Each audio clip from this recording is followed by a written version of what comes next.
London Broncos beating Catalan Dragons at the weekend. Huge win for them.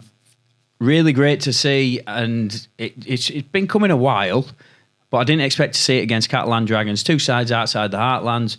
A good crowd in there as well. They're offering cheap price tickets.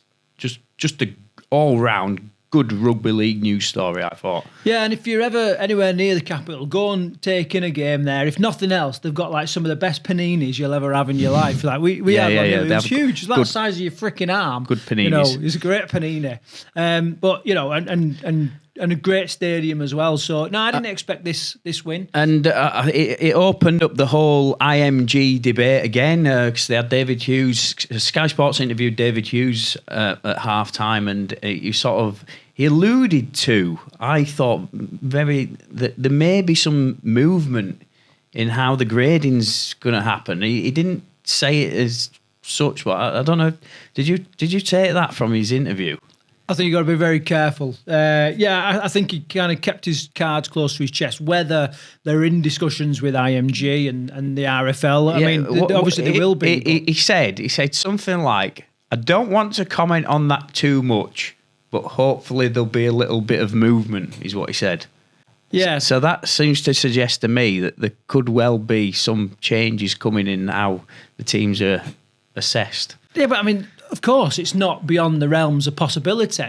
Whether there's conversations going on, and you know, and that's what they're actually talking about is something else. It might be a big leap to sort of think, okay, they've won a couple of games, including beating a strong top half of the table team in Catalan. You know, like a proven team there. They're going to be kind of really questioning why they're not going to get the ability to stay in the Super League. So maybe, I don't know, but time will tell. It's got to be all to do with the catchment area, hasn't it? And we've said all year that the catchment area that London Broncos has been given just isn't right. It's literally around the stadium when there isn't another professional club in the capital city, so it just doesn't make sense.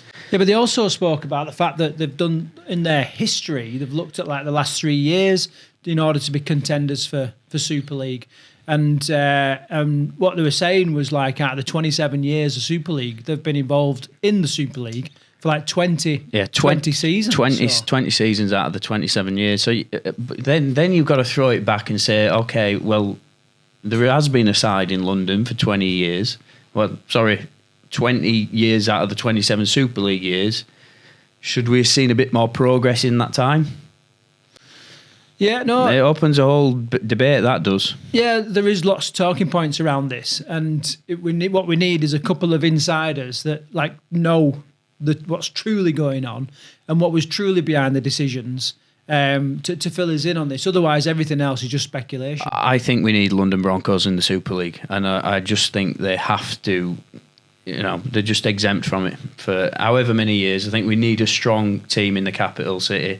It's all right, people saying, you know, rugby league's a northern sport, but it's never going to grow. It's so important to have a club in London, I think.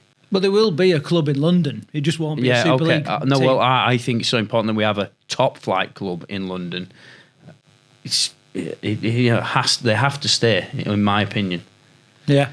Okay. Well, I mean, you know, let's not break too far away from the amazing result that they had of the weekend. And I think, like we've said, you know, it has been coming throughout the weeks, and in their games have kind of peaked it off towards the end. And this is the first week where they've kind of kept it going right up to literally the dying seconds of the game. Yeah, they've got some long-term injuries back as well, starting to come back now. So they could start to finish the season quite strongly, which would be nice to see, wouldn't it? Just even if they can just get more fans into the ground and more eyes on rugby league in the capital, it'd be awesome to see.